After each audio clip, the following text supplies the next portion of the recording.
¿Cómo están? Bienvenidos a este video. Al hablar de responsabilidad administrativa de particulares, también vamos a tener que tocar, aunque sea de manera breve, lo que es la responsabilidad penal de los mismos, en este sentido de las personas jurídicas. Recordemos que esta reforma anticorrupción abarca tanto el aspecto administrativo como el aspecto penal. Asimismo, como de servidores públicos como de particulares y en este caso también de personas jurídicas. Es una distinción que hace la Ley General de Responsabilidades Administrativas con el Código Nacional de Procedimientos Penales. De cuentas podemos decir, una persona moral está dentro de las personas jurídicas. Una persona jurídica puede ser una sociedad anónima de capital variable, una asociación civil, una sociedad civil, entonces un partido político.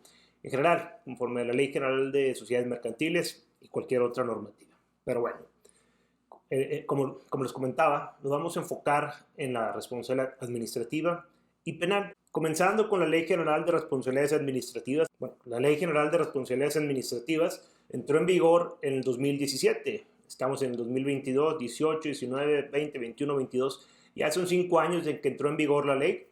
Se publicó en el 2016. Entró en vigor en el 2017.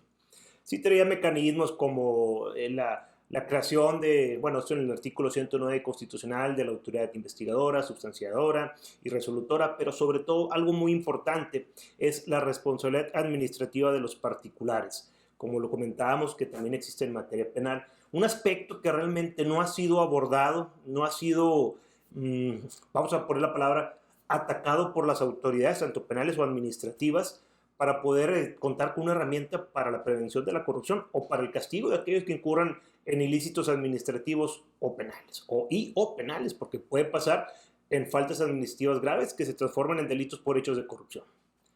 ¿Qué dice el artículo 1 de la Ley General de Responsabilidades Administrativas? La presente ley es de orden público y de observancia general, es decir, en todo el Estado, es decir, en todo México. Evidentemente, al ser una legislación general, le permite a cada entidad federativa establecer su propia normativa estatal.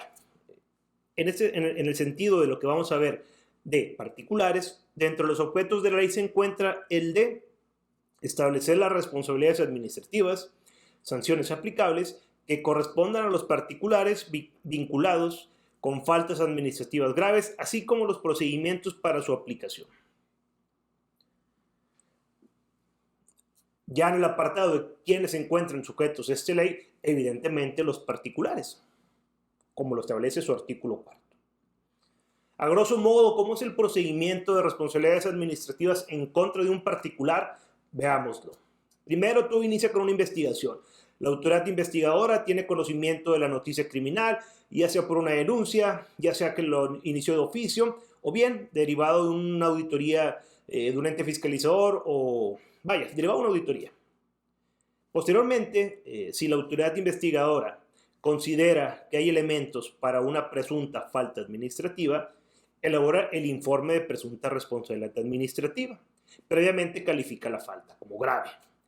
Posterior, la autoridad investigadora remite el IPRA a la autoridad sustanciadora. Este lo admite, emplaza, cita al presunto, lleva a cabo la audiencia inicial, hace el cierre de la misma. Como estamos hablando de faltas administrativas graves, que los particulares solo pueden cometer este tipo de faltas, se envía los autos al tribunal correspondiente. Este verifica la falta, notifica a las partes, se admiten las pruebas, posteriormente se desahogan, se abre el periodo de alegatos, se hace el cierre de instrucción y se emite la resolución.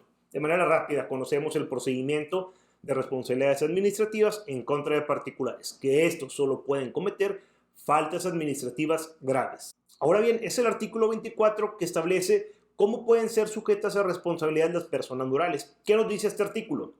Las personas morales serán sancionadas en los términos de esta ley cuando los actos vinculados con faltas administrativas graves sean realizados por personas físicas que actúen en su nombre o representación de la persona moral y pretendan obtener mediante tales conductas beneficios para dicha persona moral. Ahora bien, vamos a continuar con la política de integridad y el compliance como mecanismos para la prevención de faltas administrativas y o delitos por hechos de corrupción por parte de particulares.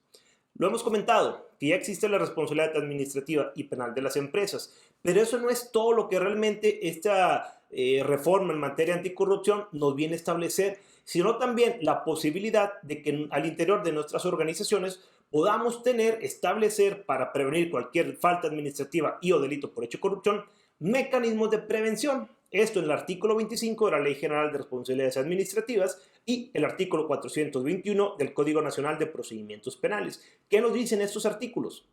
Primero, artículo 25 de la Ley General de Responsabilidades Administrativas. En la determinación de la responsabilidad de las personas morales a que se refiere la presente ley, se valorará si cuentan con una política de integridad y ésta deberá contener cuando menos los siguientes elementos. Fracción 1, un manual de organización y procedimientos. Fracción 2, un código de conducta. Fracción 3, sistemas adecuados y eficaces de control, vigilancia y auditoría. Fracción 4, sistemas adecuados de denuncia. Fracción 5, sistemas y procesos adecuados de entrenamiento y capacitación respecto de las medidas de integridad. Fracción 6, políticas de recursos humanos tendientes a evitar la incorporación de personas que puedan generar un riesgo a la integridad de la corporación.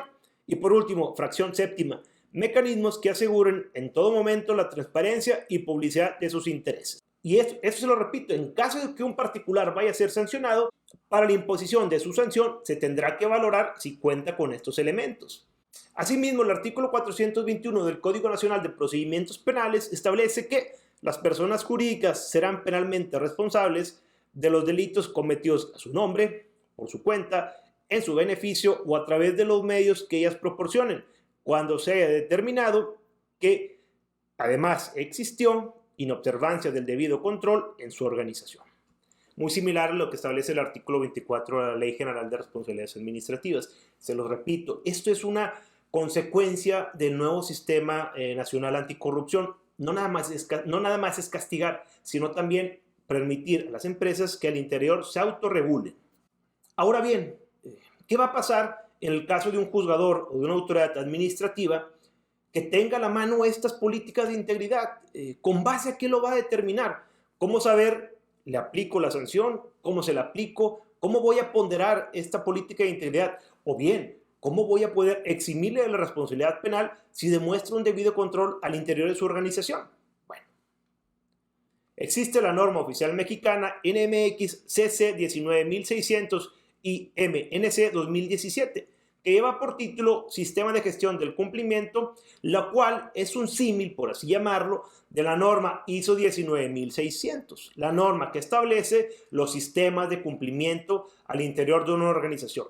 Realmente esto es un mecanismo muy recomendable para toda empresa, para todo particular, que no nada más tenga relación con entes gubernamentales, sino que verifique los delitos en que puede estar sujeta su empresa conforme al catálogo de delitos del Código Penal Federal o en algunos casos de los códigos penales de cada entidad. Volviendo al tema de responsabilidades administrativas, ¿cómo va a valorar una política de integridad para la imposición de una sanción a la autoridad? Primero, tiene que saber qué es una política de integridad, que no es más que las mejores prácticas internacionales sobre controles, ética e integridad. Como veíamos, el artículo 25 establece los requisitos mínimos que debe tener una política de integridad para que estos sean valorados. ¿Cómo los van a valorar? En cuanto a la fracción primera de un manual de organización, se deberá demostrar por parte del particular el compromiso por parte de directivos y altos mandos de la empresa para prevenir e inhibir la corrupción. Es decir, que se demuestre que el consejo directivo o la alta directiva implementó al interior de su organización un sistema de cumplimiento. También se debe demostrar que la compañía permea de sus políticas a sus proveedores. Imagínense una empresa, una desarrolladora inmobiliaria que contrata a una empresa para la gestión de los permisos y esta empresa que gestiona los permisos se ve inmiscuida en un ilícito de corrupción que también puede ser falta administrativa, pues debe demostrar el desarrollador inmobiliario que lo contrató que estableció una política anticorrupción a través ya sea de un contrato o de manera en particular con este proveedor. En cuanto a la fracción segunda del Código de Conducta, este Código de Conducta debe tener como condición básica una política o una cláusula anticorrupción. Si vas a tratar con entes gubernamentales, pues es evidente que debes de prevenir la corrupción. Asimismo, se deberá demostrar que este Código de Conducta fue comunicado a la totalidad de sus empleados, proveedores y demás terceros. Repito, aquí es la obligación de la empresa de demostrar todo esto ante la autoridad. Y un punto básico es que todo esto exista antes de que se cometió el ilícito administrativo. Ese es el objetivo, prevenir. En cuanto a la fracción tercera, sistemas adecuados y eficaces de control, como les comentaba, realmente la norma NMX CC 19600, la cual es un símil ISO 19600, es el mecanismo que mejor se recomienda para establecer un sistema de cumplimiento para la prevención de faltas administrativas y o delitos por hechos de corrupción. En cuanto a la fracción cuarta, sistemas adecuados de denuncia, tanto al interior de la organización como hacia las autoridades competentes, no solo tenemos que demostrar que tenemos un canal de denuncia, ya sea un WhatsApp, un correo electrónico o una línea telefónica, sino el proceso de cómo se llevan a cabo las investigaciones y cómo terminan estas en denuncias administrativas o denuncias ante el Ministerio Público. En cuanto a la fracción quinta, sistemas y procesos adecuados de entrenamiento y capacitación, se debe demostrar la capacitación de empleados en materia de ética, códigos de conducta, cumplimiento de legislación nacional e internacional en la materia, política de integridad de la empresa, entre otros. Evidentemente, el tema de corrupción no es un tema que se debe dejar a un lado. Los cursos deben de contener temáticas como cumplimiento de la ley y sanciones, lineamientos generales de la normatividad nacional e internacional en materia anticorrupción y antisoborno, prevención y gestión de conflictos de intereses, ética e integridad empresarial. Otro punto es demostrar la debida actuación de la capacitación.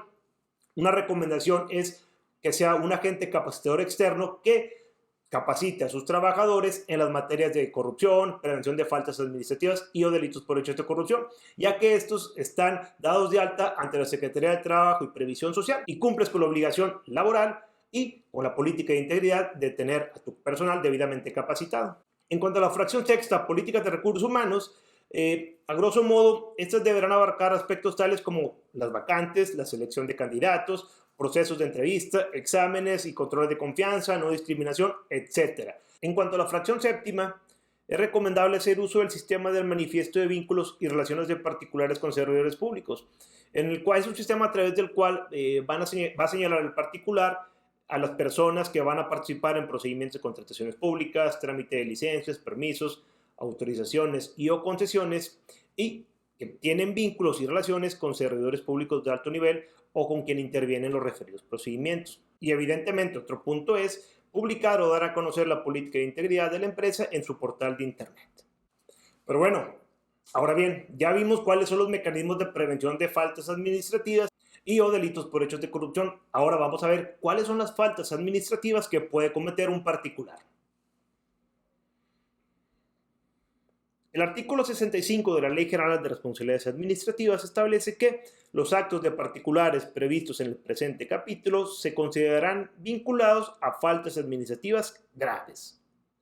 ¿Cuáles son estas faltas administrativas graves? Es el soborno, participación ilícita en procedimientos administrativos, tráfico de influencias para inducir a la autoridad, utilización de información falsa, obstrucción de facultades de investigación, colusión, uso indebido de recursos públicos y contratación indebida de ex servidores públicos.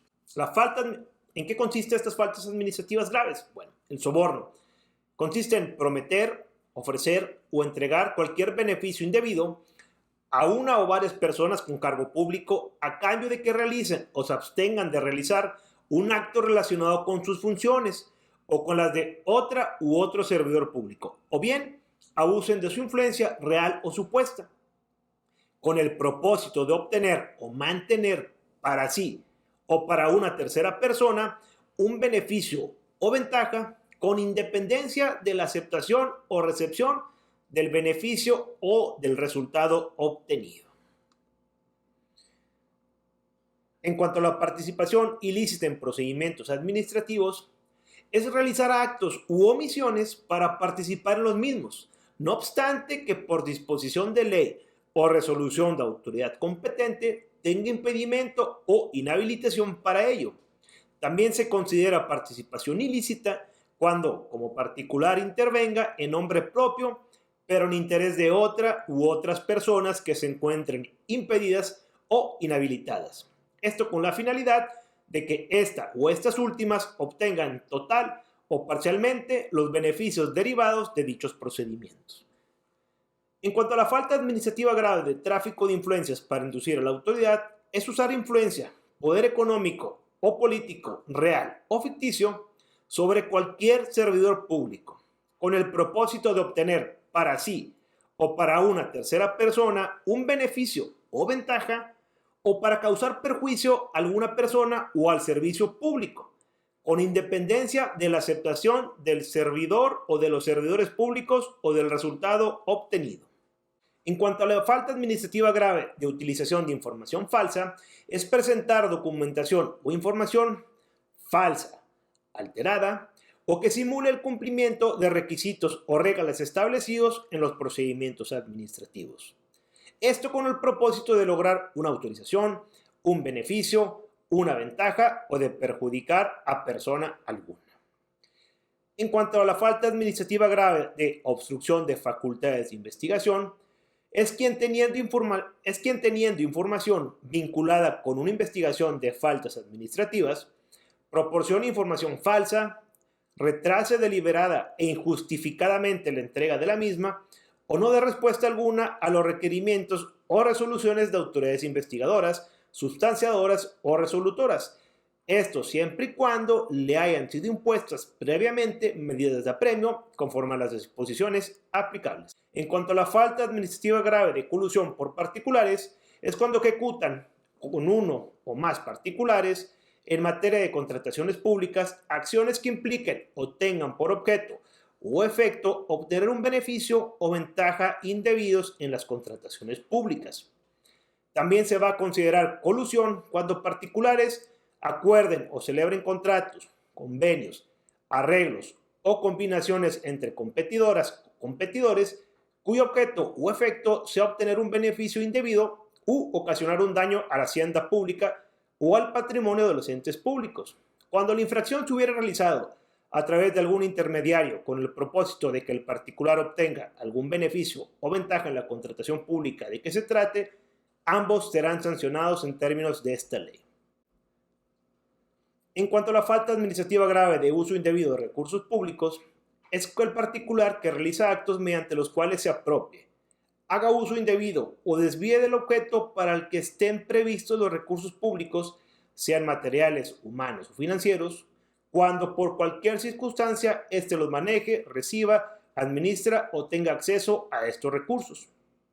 También se va a considerar uso indebido de recursos públicos la omisión de rendir cuentas que comprueben el destino que se otorgó a dichos recursos. En cuanto a la falta administrativa grave de contratación indebida de ex servidores públicos, es que se contrate una persona que haya desempeñado un cargo público durante el año previo y que posee información privilegiada que directamente haya adquirido con motivo de su empleo, cargo o comisión en el servicio público y directamente permita que él o la contratante se beneficie en el mercado o se coloque en situación ventajosa frente a sus competidoras o competidores. Veamos ahora cuáles son las sanciones por faltas de particulares. Y el artículo 81 lo divide en personas físicas y personas morales. Veamos cada una de ellas. Las personas físicas pueden tener una sanción económica que podrá alcanzar hasta 2 tantos de los beneficios obtenidos, o en caso de no haberlos obtenido, por el equivalente a la cantidad de 100 hasta 150,000 veces el valor diario de la UMA. También podrá ser inhabilitada temporalmente para participar en adquisiciones, arrendamientos, servicios u obras públicas según corresponda por un periodo que no será menor de 3 meses ni mayor de 8 años. Y también podrán ser sancionadas con la indemnización por los daños y perjuicios ocasionados a la hacienda pública federal, local o municipal o al patrimonio de los entes públicos.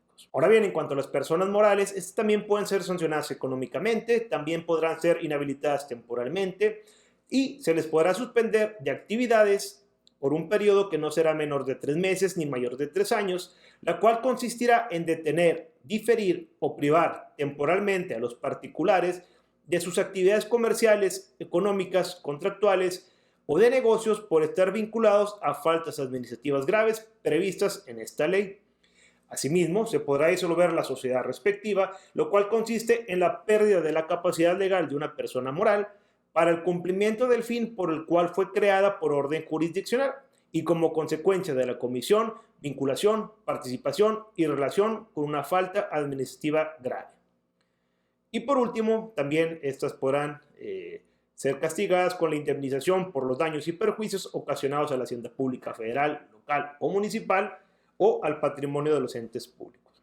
Ahora bien, este artículo 81 también establece que para la imposición de las sanciones se deberá haberlo previsto en el artículo 24 y 25 de esta ley. ¿Se acuerdan lo que establecía el artículo 25 de esta ley? Que para la imposición de las sanciones se valorará si ésta cuenta con una política de integridad. De ahí la importancia, le repito, de establecer mecanismos de prevención de faltas administrativas y o delitos por hechos de corrupción al interior de su organización. Como lo vemos, la responsabilidad penal y administrativa de las empresas en México es una realidad, como también lo es que estamos a tiempo de establecer mecanismos de prevención de faltas administrativas y o delitos por hechos de corrupción. Tanto la Ley General de Responsabilidades Administrativas como el Código Nacional de Procedimientos Penales nos lo establecen. Ya depende de nosotros si queremos que la prevención sea nuestra mejor defensa. Gracias.